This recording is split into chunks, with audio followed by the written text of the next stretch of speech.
En este episodio vamos a seguir explorando los usos de los grandes modelos de lenguaje. Vamos a ver el análisis de datos, vamos a ver la programación, vamos a ver también las interacciones con audio, generación de imágenes, generación de diagramas, generación de video. Vamos a explorar a fondo todo lo que nos permiten hacer los grandes modelos de lenguaje. Así que si te interesa, quédate que empezamos. Muy buenos días y bienvenidos a Inteligencia Artificial, el podcast donde hablamos del presente y el futuro de la inteligencia artificial, analizamos casos donde ya se están usando estas tecnologías y vemos cómo podemos aplicarlo en el día a día de nuestros trabajos, proyectos y empresas.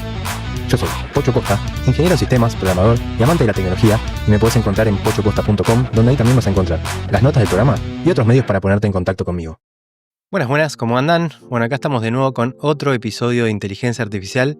Y esta vez vamos a continuar con lo que empezamos en el episodio pasado, que sería uno de estos, como decirle, episodios fundamentales, episodios básicos, donde vamos a ver temas relacionados con los grandes modelos de lenguaje y cómo poder sacarle el máximo provecho, recorriendo todas las funcionalidades de punta a punta. La semana pasada empezamos con este primer episodio y estuvimos explorando las características más básicas. Ahora vamos a continuar y vamos a ir hacia las más avanzadas. Entonces, en conjunto, estos dos episodios yo creo que van a ser una buena base para entender todo lo que podemos hacer con los grandes modelos de lenguaje. Así que, sin más, empecemos. Una de las características principales que nos permite ChatGPT es algo llamado Advanced Data Analysis. ¿Qué es eso? Bueno, es como tener un analista de datos junior al cual le podamos pedir tareas relacionadas con el análisis de datos. ¿Y eso en qué consiste? En que nosotros podamos, por ejemplo, subir un archivo Excel con datos numéricos y que pueda hacer análisis sobre esos datos y cómo prevenimos al hacer ese tipo de cosas el problema de las alucinaciones, que ya hablamos varias veces, es mediante la programación en Python. Entonces lo que hace es crear un programa y también lo que hace es ejecutar ese programa. No solo nos da el programa, porque si creara el programa y nos diera el código, nosotros tendríamos que saber cómo ejecutar ese código, sino que lo crea y lo puede ejecutar. Y con eso podemos pedirle que haga análisis, podemos pedirle que haga gráficas. Así que vamos a ver un poco cómo usar esto con un ejemplo muy rápido, donde ni siquiera necesito tener información, sino que le voy a pedir que la busque en internet. Así que vamos a hacer esta prueba. Lo que le digo es, busca la evaluación de OpenAI año por año y crea una tabla con el año y la evaluación que tuvo. Ahí vemos que está buscando en internet. Y ahora vamos a ver el resultado. Bien, ahí terminó y nos dice la evaluación año por año entre el 2019 y el 2025. Empezando en el 2019 con $1.000 millones, 14.000 millones de dólares en 2021, en el 2023 $29.000 millones y así hasta el año 2025. Perfecto. Ahora le voy a pedir que grafique esta tabla. Bien, ahí le dije que cree un gráfico para mostrar la evaluación en el tiempo y dice Analyzing. Cuando despliego esto, veo que está escribiendo un programa en Python que está usando la librería Matplotlib, que es una librería muy famosa para graficar, y que le está diciendo, bueno, que en el eje X ponga el año, en el eje Y ponga la evaluación, y acá vemos cómo terminó haciendo la evaluación, o sea, el gráfico de la evaluación con los datos que nos había mostrado. Hasta acá todo perfecto. Ahora vamos a pedirle algo más avanzado. Lo que le voy a pedir es que haga una predicción, haga un forecast de cuánto podría valer OpenAI en el año 2030. Bien, ahí le digo que haga un forecast para saber cómo podría continuar la evaluación de OpenAI en los próximos años hasta llegar al 2030. Bien, acá vemos que está usando la librería SciPy Optimize para crear esta función que pueda predecir cuánto va a valer la empresa y vamos a ver qué hace, qué resultado nos da. Bien, acá vemos que nos genera un gráfico donde nos pone algunos puntos con los datos históricos y después una curva que es la que lleva la evaluación que está prediciendo para el año 2030. Bien, además de la gráfica, me dice que, basado en un modelo de crecimiento exponencial ajustado a los datos históricos, la proyección indica que, si la tendencia actual continúa, la evaluación podría seguir creciendo de una manera acelerada en los próximos años. Sin embargo, es importante considerar que este modelo asume un crecimiento constante y, en realidad, factores como la competencia, regulaciones y cambios en la inversión podrían influir en la trayectoria real. Entonces después le pregunté cuál sería entonces la evaluación para el 2030 y me dice que, según el modelo de crecimiento exponencial, la evaluación proyectada para el año 2030 sería aproximadamente 33.57 billones de dólares, y entre paréntesis dice trillones en la notación estadounidense. Así que bueno, acá es algo de lo que se podría hacer con este Data Analyst, tomándolo con cuidado. O sea, sabemos que, como les dije, es un analista de datos junior, entonces no esperemos cosas milagrosas. O sea, este cálculo que hizo acá es simplemente aplicar un algoritmo de crecimiento exponencial, pero no sabemos si el crecimiento de OpenAI va a seguir siendo exponencial o algo va a cambiar, pero bueno, son cosas que se pueden hacer. Así que, habiendo visto esto del análisis de datos, pasemos a lo siguiente. La aplicación Claude tiene algo llamado Claude Artifacts. Ya hice un episodio hablando sobre esto, pero básicamente es una herramienta experimental que tienen. Si ustedes ven acá, acá me dice que yo tengo habilitada una de estas herramientas experimentales. Si le doy clic ahí, me dice que es la herramienta de análisis, la tengo habilitada, y con esto yo podría hacer cosas similares con Claude. O sea, podría también darle datos y que haga análisis. Sin embargo, otra de las cosas que nos permite hacer y que lo hace bastante bien Claude es armar diagramas. Entonces, supongamos que yo estoy estudiando la historia de Diego Armando Maradona. Yo podría venir a la Wikipedia y agarrar y copiarme todo lo que encuentre acá de la historia de Maradona. Entonces, al tomar todo esto, lo podría, si quiero, llevar a Claude y le digo, estoy estudiando la historia de Maradona y quiero que hagas un diagrama conceptual en base a este texto. Bien, acá terminó y como vemos tenemos un diagrama de la historia de Diego Maradona dividido con selección argentina, carrera deportiva, datos personales. Bueno, nos hace todo un diagrama sabiendo, por ejemplo, en su carrera deportiva, en qué clubes jugó, en qué año estuvo en cada club. Bueno, nada, para todos los que tenemos el aprendizaje bastante visual, este tipo de diagramas nos son de mucha utilidad y son algo muy interesante para usar, por ejemplo, cuando estamos estudiando. Así que esto es algo que nos permite hacer Claude con esta herramienta de los Claude Artifacts. Bien, otra cosa que nos permite hacer Claude es crear mini aplicaciones. Creo que esto ya lo he mostrado también, pero algo interesante es que hay un sitio que se llama cloudartifacts.com donde la gente fue publicando diferentes artifacts creados. Entonces ahí podemos ir o filtrarlos por categoría de herramientas, creatividad, programación, y ahí tenemos una galería donde podemos ver qué cosas estuvieron haciendo otras personas y desplegarlos. Entonces, por ejemplo, yo recién había buscado uno que era una herramienta para generar QRs. Entonces vemos la herramienta y vemos que podemos poner una URL y pedirle que nos genere un QR. Y nada, esto funciona. Así que también se pueden hacer este tipo de herramientas sencillas. Muy interesante esto de los artifacts. Depende a qué se dediquen ustedes, le pueden sacar mucho partido. Conozco gente que los usan todo el tiempo. Yo los uso de vez en cuando, pero me parecen algo interesante. Bien, ahora les quiero mostrar otra herramienta que la he nombrado varias veces en el podcast, pero creo que nunca la mostré. Y se trata de Cursor. Cursor es una aplicación que es un IDE, un entorno de desarrollo. Una aplicación de estas que usamos los desarrolladores, los programadores, para programar. Ahí es donde tenemos todo nuestro código. Bien, Cursor es uno de estos IDEs que tiene integrado inteligencia artificial. Entonces, dentro de Cursor tenemos un chat donde podemos interactuar y hacer preguntas sobre el código de nuestro programa. Y también tenemos algo que se llama Composer, que es como un agente de inteligencia artificial al cual le podemos pedir tareas y que las ejecute. Entonces, en este caso, yo le dije que cree el juego Tateti en versión web para que puedan jugar 2 jugadores en el navegador. Entonces, se puso a trabajar, empezó a crear diferentes archivos y al finalizar me dijo que si quería podía aceptar estos cambios. Yo los acepté, creó estos 4 archivos donde tenemos, un archivo que es la página principal, otro que es un archivo de código JavaScript y otro archivo de estilos CSS, y también creó un archivo README que es donde explica cómo funciona la aplicación y qué tiene todo esto. Así que veamos un poco qué es lo que creó. Bueno, como podemos ver, acá abrí el archivo sindex.html y tenemos el juego que dice Tateti, turno del jugador X. Si yo vengo y selecciono en la cuadrícula alguno, le pone la X y ahora dice turno del jugador O. Entonces, así podríamos ir jugando y ver qué jugador va a ganar. Ahí acabo de simular que gana el jugador O y nos aparece jugador O ha ganado y le puedo decir reiniciar juego y empieza la partida de nuevo. O sea, tenemos una aplicación sencillita, pero que funciona. Ahora quisiera decirle un pedido y vamos a ver qué pasa. Esto no está chequeado, no sé si va a funcionar, pero vamos a decirle que quiero que haga una especie de celebración cuando gane un jugador. Bien, acaba de terminar, estuvo haciendo varias cosas, tuvo un error en el medio y solo reintentó de otra manera. Yo lo que le pedí fue, cuando gane un jugador quiero agregar un efecto de celebración, como por ejemplo el efecto confeti. Así que vamos a aceptar los cambios, vamos a volver a la página, la vamos a refrescar y vamos a ver qué pasa. Bien, ahí terminó y está mostrándome en pantalla el efecto confeti, caen unos papelitos y funcionó.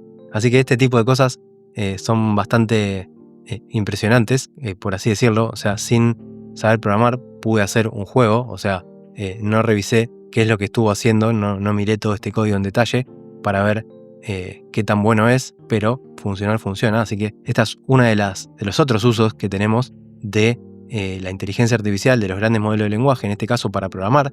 Yo adentro de Cursor, acá estoy usando el Claude 3.7 Sonnet. En este momento es el mejor modelo que existe para programación, pero podría elegir muchos otros de los que están acá disponibles en la aplicación. Bien, ahora, siguiendo con los usos, quiero hablarles de la multimodalidad. ¿Qué es esto de la multimodalidad? Bueno, yo hasta ahora todos los usos que estuve mostrando tienen que ver con interactuar a través de texto. En este caso, la multimodalidad podría ser interactuar a través de la voz o a través de imágenes, a través de videos, tanto nosotros poder hacer pedidos en estos formatos como que la inteligencia artificial nos responda en cualquiera de estos formatos. Entonces, para lo que es interactuar a través de la voz, tenemos distintas maneras. Como vemos en la aplicación mobile, tenemos dos botoncitos que están relacionados con interactuar con la voz. Uno que es como un microfonito que está a la derecha y otro que es como una onda de audio. Bueno, esas dos cosas son dos cosas totalmente diferentes y quiero explicar qué es cada uno. El microfonito es poder nosotros dictarle algo y que se encargue de traducir eso que nosotros le pasamos a texto y que después podamos enviárselo en modo de texto. O sea, en la pantalla nos va a aparecer en texto todo lo que nosotros dijimos y vamos a tener la posibilidad de darle al botón enviar para enviarle, por ejemplo, a ChatGPT eso que nosotros dijimos. Ahora, cuando nosotros nos vamos a la aplicación web de ChatGPT, por ejemplo, no tenemos ese botoncito de dictado. Eso nos aparece solamente en la aplicación móvil. En la aplicación web tenemos el otro modo de voz que lo voy a explicar después. ¿Qué pasa? Por ejemplo, hay aplicaciones como Super Whisper que nos permiten hacer ese dictado. No solo para ChatGPT, sino para cualquier aplicación. Yo puedo ir y activar Super Whisper y empezar a dictar y que eso me aparezca en pantalla, en el mail o en cualquier aplicación donde esté. Y en este caso voy a mostrar cómo funciona. Entonces, en Super Whisper yo tengo un atajo de teclado que cuando yo toco esas teclas inicia el dictado. Así que ahora voy a iniciar el dictado en ChatGPT y simplemente voy a decir cualquier cosa para que lo transcriba y podamos probar cómo funciona. Quiero que cuando te haga esta pregunta me respondas sí, lo que tú quieras, amo. Bien, ahí hice el atajo de teclado y me aparece en pantalla. Quiero que cuando te haga esta pregunta me respondas sí, lo que tú quieras, amo. Entonces yo ahora podría enviarle eso a ChatGPT. Bueno, nos sirve eso cuando estamos perezosos y no queremos teclear mucho. Podemos activar el dictado y usar ChatGPT como lo usaríamos normal, pero dictándole. Ahora, el otro uso que tenemos en ChatGPT es el modo de voz avanzado, que ahora lo voy a activar. ¿Y cuál es la diferencia? Quiero que veamos eso. Cuando yo uso el modo de dictado, lo que hacemos es lo mismo que explicábamos la vez pasada. En ese nuevo chat estamos metiendo esos tokens en la historia del chat y esos tokens se van acumulando en esa ventana de contexto y todo lo que vayamos hablando va a funcionar dentro de ese chat como contexto. Ahora, esto nosotros también lo podemos usar en, por ejemplo, el análisis de datos. Entonces, lo que mostrábamos antes, esa manera de poder interactuar y pedirle que haga gráficas y todo eso, funciona en el modo texto, que podemos usarlo con el dictado. Ahora, este modo de voz avanzado es un modo diferente. No trabaja metiendo tokens en esta ventana de contexto, sino que trabaja, digamos, como con audio nativo. Entonces, si yo activo esto, voy a poder empezar a interactuar con una voz mucho más natural, con una conversación fluida que se pueda ir interrumpiendo, pero no voy a poder hacer ese tipo de cosas que veíamos en todo lo que mostré, tanto en el episodio pasado como este.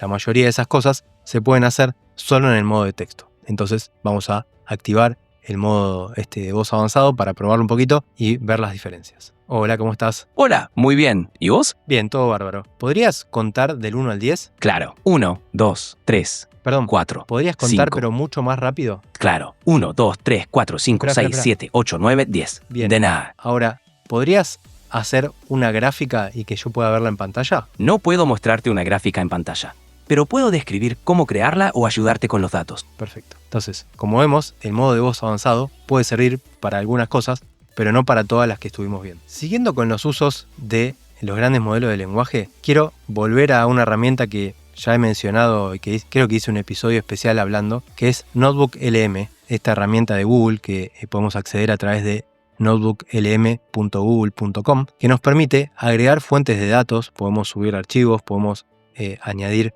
URLs de sitios web, videos de YouTube y un montón de cosas, y lo que nos permite es que tome toda la información de esas fuentes que le damos y que podamos pedirle resúmenes, que podamos chatear con ese conocimiento.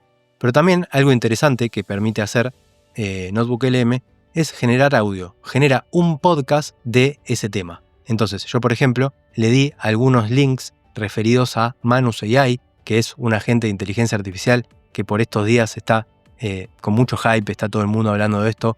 De momento no está abierto para el público en general, solamente algunas personas con invitación lo están probando. Tiene algunas capacidades como Deep Research y algunas capacidades como el operador de OpenAI o como la otra aplicación que mostré la otra vez, el browser. Bueno, de eso se trata Manus. Entonces, lo que le di fueron esos links y pedí que me cree un podcast donde tenemos un audio de casi 10 minutos hablando sobre este tema. Y vamos a escuchar qué es lo que hizo y la calidad como se generó esto. ¿Te imaginas tener un asistente trabajando sin parar, resolviendo cosas complicadas por su cuenta, sin que tú tengas que estar ahí encima? Hoy vamos a hablar de una innovación que podría hacer eso realidad. Sí, de eso se trata. Hoy nos vamos a sumergir en Manus, un agente de inteligencia artificial autónomo que viene de China y que tiene a todo el mundo tecnológico hablando. Vamos a desmenuzarlo. ¿Qué es Manus? ¿Cómo funciona por dentro los resultados increíbles que ha tenido en pruebas importantes? ¿Y qué significa para el futuro del trabajo y la innovación? Tenemos un artículo de Forbes que habla de su lanzamiento y su impacto potencial a la página web oficial de Manus,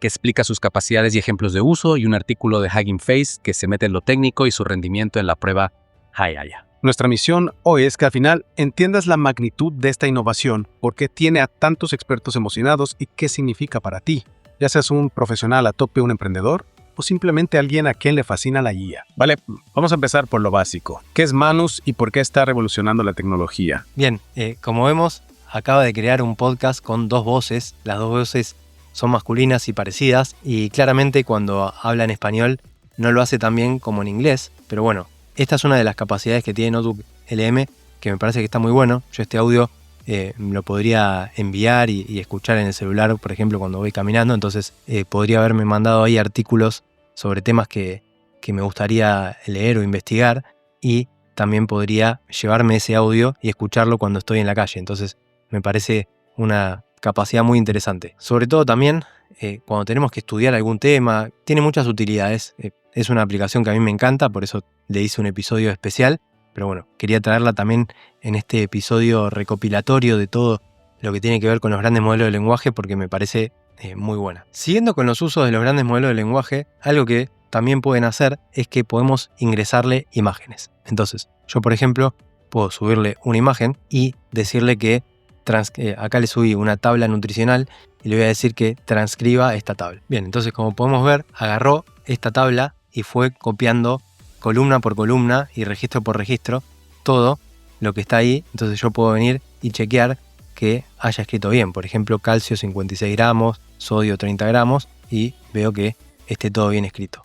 Eso es algo que podríamos hacer y ahora que ya tenemos todo esto en la ventana de contexto, podríamos empezar a tener una conversación y hacer preguntas sobre estos datos. ¿Qué otras cosas se podrían hacer? Bueno, podríamos subirle una imagen de cualquier cosa y decir que nos diga qué hay ahí. Por ejemplo, cuando vemos algo que no sabemos qué es, podemos sacarle una foto y que nos explique. O incluso, uno de estos usos que se viralizan es que tenemos algún artefacto o algo que está roto, le mandamos una foto y le decimos que nos guíe cómo desarmarlo o cómo se podría reparar. Entonces, como tiene este tipo de información que seguramente la vio en muchos lugares de internet, podría llegar a asistirnos en ese tipo de cosas. Yo el otro día estaba ayudando en la familia a un familiar se le había quedado atascada una canica en un lugar dentro del auto, dentro del tablero del auto. Entonces lo que estábamos viendo era cómo se podía sacar, y probé sacar una foto del auto donde estaba la canica y ver qué cosas se le ocurrían que podíamos hacer para poder destrabar esa canica de ahí. Y me daba opciones, no sé, como por ejemplo sacarla con un pegamento o aflojarla poniéndole aceite. Bueno, dio distintas opciones que se podían usar. Bueno, es uno de los usos que podemos tener para todo lo que tenga que ver con subir imágenes. Pero también dentro de estos modelos tenemos la opción de poder crear imágenes. Entonces, por ejemplo, OpenAI dentro de ChatGPT tiene integrado DALL-E 3, que es su modelo de generación de imágenes, donde a través de un prompt podríamos decirle que cree una imagen. Entonces, cuando nosotros venimos y le decimos crea una imagen de tal cosa, lo que va a hacer por detrás es, como está detectando que nosotros le estamos pidiendo que cree una imagen, va a llamar a este modelo de DALL-E y le va a pedir que cree la imagen. Entonces, vamos a hacer una prueba rápida y le vamos a decir que cree una imagen realista de un perro andando en bicicleta. Y como vemos, acá nos hizo la imagen del perro andando en bicicleta. Incluso podríamos editar seleccionando alguna parte de la imagen y diciendo que la cambie. No sé, por ejemplo, yo podría venir acá y decir que remueva a esa persona que aparece ahí. Entonces escribiría eso y se debería hacer ese cambio que le estoy pidiendo, regenerando una nueva imagen. Pero bueno, la realidad es que yo no soy un gran usuario de lo que es la generación de imagen. Uso la inteligencia artificial para otros usos, así que en este caso les muestro algo bastante básico, pero bueno, vemos que ahí funcionó ese pedido que le hice y ya la persona no aparece ahí donde aparecía. Bien, ahora, además de trabajar con imágenes, también se podría trabajar con video. Para eso existe modelos como Sora o como VO2 de Google o muchos otros, Pika Labs, Runway. Los mencioné un montón de veces, y como no soy un gran creador de imágenes y video, lo que hice fue buscar un video donde se muestra comparativas de distintos modelos creando videos. Entonces, por ejemplo, podemos ver a VO2 de Google, a Sora de OpenAI, podemos ver a Pika Labs, podemos ver a Kling, podemos ver a Luma, a Runway, al modelo de Alibaba. Bueno, podemos ver distintos tipos de videos creados. Ahí vemos este, por ejemplo, que es VO2 de Google. Bueno, la realidad es que hay muchos creadores de video, cada vez son mejores. Como siempre les digo, pueden buscar alguna tabla de comparativa donde digan, bueno, cuáles son los que dan mejores resultados en cada momento. Si no me equivoco, en este momento el que mejor está funcionando es VO2 de Google. Pero bueno, es todo un mundo para explorar lo que es la creación de video. Bien, yendo un poco más en el uso de aplicaciones como ChatGPT, que creo yo que es, por ser la primera, la que más funciones tiene. Después hay muchos otros competidores que se especializaron capaz en alguna cosa particular y en esa lo supera, no es mejor, pero en general creo que la que más funcionalidades tiene es ChatGPT. Una de las cosas que tiene ChatGPT es la memoria. Entonces yo podría en cualquier momento decirle a ChatGPT que recuerde algo, y eso lo va a guardar como en una base de datos, como una memoria. Entonces, por ejemplo, yo podría decirle que se acuerde que a mi hijo no le gusta tal cosa, o que tengo una restricción alimentaria y que no puedo comer, por ejemplo, gluten, y que eso lo recuerde. Entonces, en todas las conversaciones que tengamos, siempre va a tener en cuenta eso, y cuando yo le pida sugerencias de comidas, por ejemplo, va a recordar que yo no puedo comer gluten, y en realidad yo sí puedo comer gluten, pero hay alguien en mi familia que no, y va a recordar eso, y cuando me haga sugerencias, entonces no me va a proponer cosas con gluten. ¿Por qué? Porque la memoria, cómo funciona, es poniéndose al principio de la ventana de contexto. Entonces, cualquier vez que nosotros iniciamos un nuevo chat, lo primero que se pone en el principio, podríamos decir, que es toda esa memoria, y después todo lo que hablemos va a estar influido por lo que nosotros tengamos guardado en la memoria, y nosotros vamos a poder administrar esa memoria y vamos a poder editar o eliminar cosas cuando ya no querramos que tenga efecto. No sé, por ejemplo, si hoy ustedes trabajan en una empresa y el día de mañana se van de esa empresa, bueno, si tenían guardado en la memoria eso, pueden ir y eliminar ese registro de la memoria. Entonces es algo interesante que mejora mucho la experiencia de usuario. Otra cosa que tiene ChatGPT, por ejemplo, es que podemos tener este botón que está arriba a la derecha de ir a un chat temporal. Entonces, ese chat temporal lo que dice es que no va a aparecer en la historia. Nosotros del lado izquierda tenemos una historia donde se van guardando todos los chats que vamos teniendo. Estos chats temporales no se van a guardar ahí. Tampoco van a usar o crear la memoria esta que le decía. Y tampoco va a ser usado para entrenar los modelos de OpenAI. Entonces, esta es una manera de tener como estos chats más privados. Algo más que ofrece OpenAI es la posibilidad de tener instrucciones personalizadas. Si ustedes van al menú de configuración, pueden venir a personalizar ChatGPT, y cuando van a personalizar ChatGPT les va a aparecer, cómo quieren que ChatGPT lo llame. Van a poder poner también algunas instrucciones, de cómo quieren ustedes que se comporte ChatGPT, y también van a tener la posibilidad de cargar qué cosas quieren que ChatGPT sepa de ustedes. Entonces ahí ustedes pueden poner cosas sobre ustedes que quieran que ChatGPT sepa, y todo esto va a influir también dentro de las conversaciones. Otra cosa que tenemos dentro de ChatGPT, y que también muchas otras aplicaciones lo tienen, como por ejemplo Gemini, son los GPTs personalizados. Son como una manera que tenemos de guardar alguna instrucción, si nosotros hacemos algo que es repetitivo, para no tener que estar diciéndoselo cada vez que lo hacemos. Entonces, por ejemplo, acá yo agarré y vine a Twitter y copié un montón de tweets y le dije que quería que cree una tabla con 2 columnas, una para el handle de Twitter y otro para el texto que estaba posteado, y que complete esa tabla con lo que extraiga del texto que está acá, y yo le pegué ahí todo el texto que me había copiado de Twitter, y eso lo que hace es armar una tabla con 2 columnas, el handle de Twitter y el texto del post. Si yo, por ejemplo, me dedicara en alguna cuestión laboral a tener que hacer esto de manera repetida, podría venir a My GPTs, al menú de mis GPTs, y crearme un GPT donde le diga que haga esto. Entonces, simplemente cada vez que necesite hacer esto, podría ir a Twitter, copiar, venir acá, pegar, y no tener que volver a escribir esa instrucción que yo le di de crea una tabla con 2 columnas o una para el handle de Twitter, sino que eso lo recordaría. Entonces, eso es algo muy útil que podrían usar, y podrían hacerse un GPT personalizado con alguna instrucción de algo que hagan de manera repetitiva y tener ahí ese prompt guardado. Incluso a esos GPT se le pueden adjuntar documentos, se pueden hacer un montón de otras cosas. Hice episodios específicos hablando sobre eso, así que no quiero andar demasiado. Pueden ir, le voy a dejar el link para que puedan ir a ver esos episodios pasados. Así que vamos a hacer un repaso de todo lo que estuvimos viendo en estos 2 episodios específicos de los grandes modelos de lenguaje, donde vimos que los grandes modelos de lenguaje los podemos ver como si fueran un archivo zip que tiene comprimido un montón de conocimiento del mundo y sacado de internet y de un montón de lugares, con el cual nosotros podemos tener conversaciones y podemos chatear, y que tenemos en cada uno de esos chats una ventana de contexto que se va alimentando con las palabras, tanto de lo que nosotros decimos como con lo que nos responde, que tenemos que tener cuidado de las alucinaciones, y que no solo podemos interactuar a través de texto, que también podemos usar la voz, que podemos pasar la voz a texto o hablar con la voz natural y que nos responda, que también podemos trabajar con lo que sea con video, que podemos pedirle que cree podcast, que podemos pedirle que cree imágenes, que podemos también pedirle que analice datos y cree programas, que haga gráficas, que podemos pedirle que recuerde cosas sobre nosotros para que tenga en cuenta esa información en futuras conversaciones, y que también podemos crearnos nuestros asistentes, nuestros GPTs personalizados con instrucciones que queden guardadas para tareas repetitivas. Así que esto es más o menos un compendio de todo lo que se puede hacer, o de casi todo lo que se puede hacer, las posibilidades que nos brindan los grandes modelos de lenguaje.